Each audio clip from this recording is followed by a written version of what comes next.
Assalamualaikum warahmatullahi taala wabarakatuh.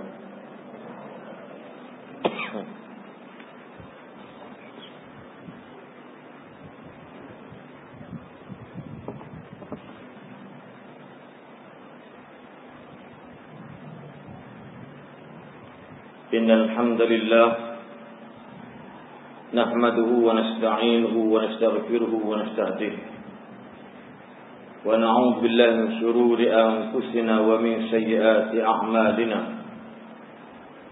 من يهده الله فلا مضل له ومن يضلل فلا هادي له أشهد أن لا إله إلا الله وحده لا شريك له وأشهد أن محمدا عبده ورسوله اللهم صل وسلم وبارك على سيدنا محمد وعلى آله وأصحابه ومن استنى بسنته إلى يوم الدين أما بعد اللهم رب اشرح لي صدري ويسر لي أمري واحلل عقدة من لساني يفقه قولي اللهم رب يسر ولا تعسر اللهم رب تمم بالخير لا حول ولا قوة إلا بالله العلي العظيم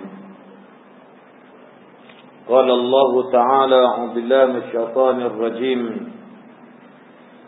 ليس البر أن تولوا وجوهكم قبل المشرق والمغرب ولكن البر من آمن بالله واليوم الآخر والملائكة والكتاب والنبيين وآتى المال على حبه ذوي القربى واليتامى والمساكين وابن السبيل والسائلين وفي الرقاب وأقام الصلاة وآتى الزكاة والموفون بعهدهم إذا عاهدوا والصابرين في البأساء والضراء وحين البأس أولئك الذين صدقوا وأولئك هم المتقون صدق الله العظيم. Mari ceramah dah 2 kali dengan tuan-tuan Masjid Mawaddah Warahmah ini baru sekali.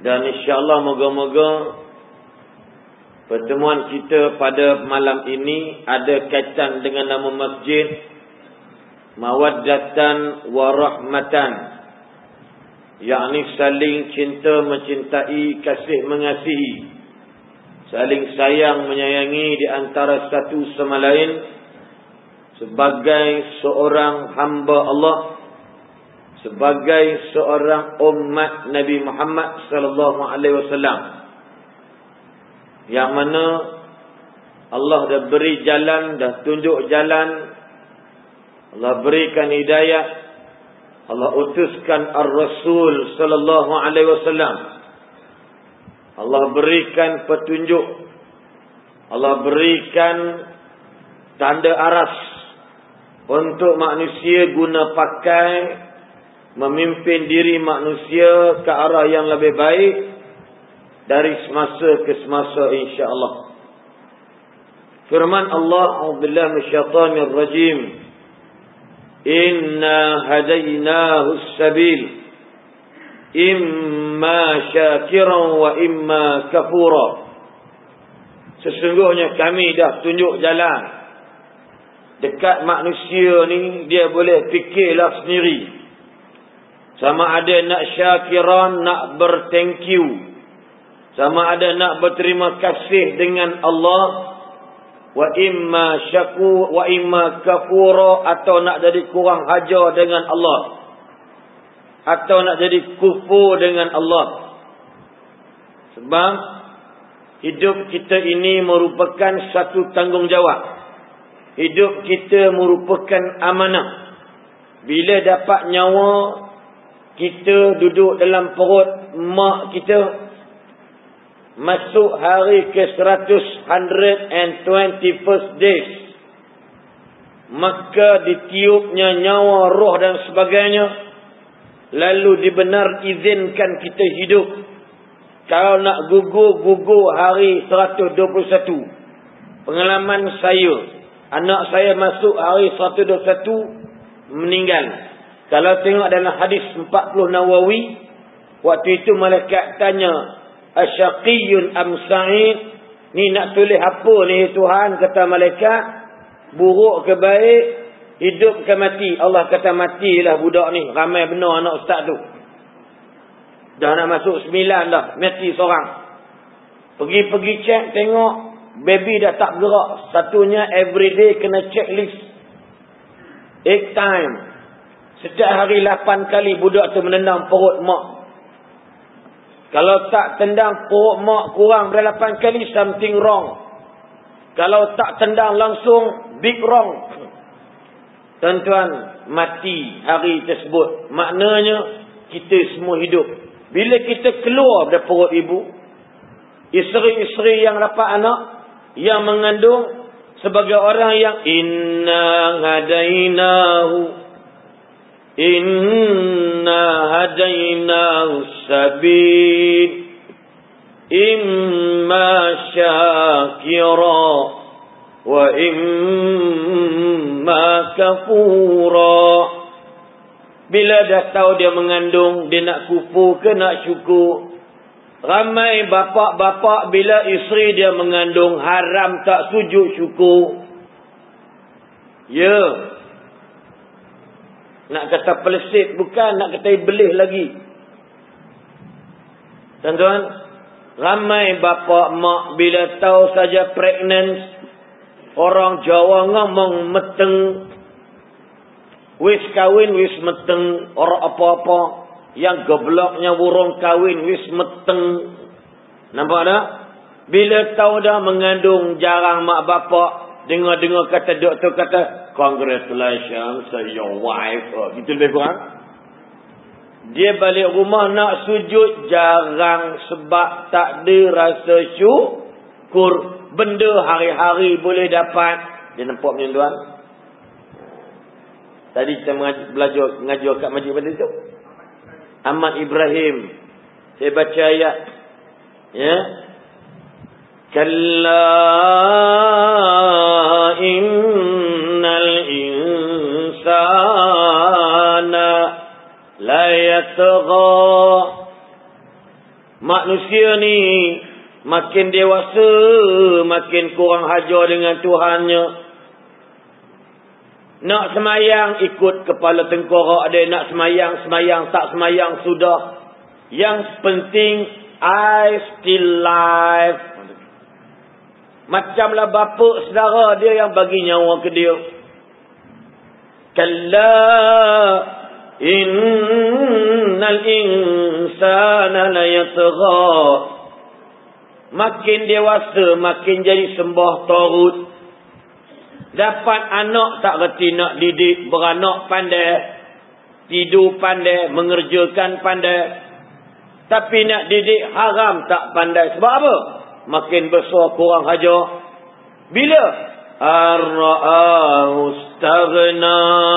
Bila rasa dah mewah sikit, dah rasa kaya sikit dah rasa ada kuasa dah sikit, dah jawatan dah tinggi, inilah golongan yang banyak derhaka pada Allah Subhanahu wa taala. Muslimin muslimat yang dirahmati Allah sekalian. Inilah yang kita sebut dalam ceramah kita yang lepas-lepas dan hari ini dan malam ini, untuk membincangkan kepada kita apakah yang dikatakan tentang iman, tentang Islam, suatu tanggungjawab bagi setiap manusia yang bernama umat Muhammadiyah. Bila malaikat datang jumpa Rasulullah sallallahu alaihi wasallam, malaikat tanya, "Ya Rasulullah, mal Islam?" Apa itu Islam? Nabi pun jawab, Islam itu mengucap 2 kalimah syahadah, asyhadu an la ilaha illallah wa asyhadu anna Muhammadan Rasulullah. Aku naik saksi tidak ada Tuhan yang berhak disembah dengan sebenar-benarnya melainkan Allah. Aku nak saksi Muhammad itu adalah pesuruh Allah. Kemudian tunai dirikan solat, kemudian puasa, kemudian zakat, kemudian haji. Nak cerita itu tentang Islam. Bila ditanya, maka malaikat kata, betul jawapan kamu. Malaikat tanya Rasulullah, one more question. Saya nak tanya awak, ma al-iman? Ma huwal iman? Apa makna iman? Dia pun jawab yang ayat saya baca di suratul Baqarah, ayat 177. Iaitu beriman dengan Allah, beriman dengan malaikat, beriman dengan rasul-rasul, beriman dengan kitab Allah, beriman dengan hari kiamat, beriman dengan qada qadar. Nabi Jibril kata betul. Apa beza Islam dengan iman, tuan-tuan? Maka Imam An-Nawawi rahimahullah dia kata, Islam itu macam bumi, iman itu macam di langit. Dia kata hunaka farqun kabirun bainal islami wal iman kal ardi was sama'. Bezanya Islam dengan iman macam langit dengan bumi. Sebab apa? Ramai orang kita Islam tapi imannya hancur. Sebab iman bukan senang nak dapat, pegang di langit susah. Apa maksud dia? Maka bila terjemah para definition of iman dan dirangkumkan Islam, dia mesti ada 3 benda. Yang pertama dia kata, iaitu at-taqriru bil lisani.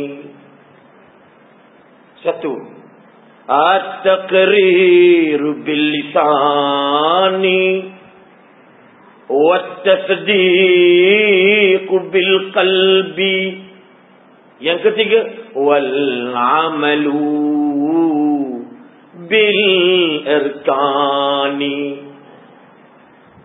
Yang mula-mula dikatakan iman itu ialah sebut dengan lidahmu.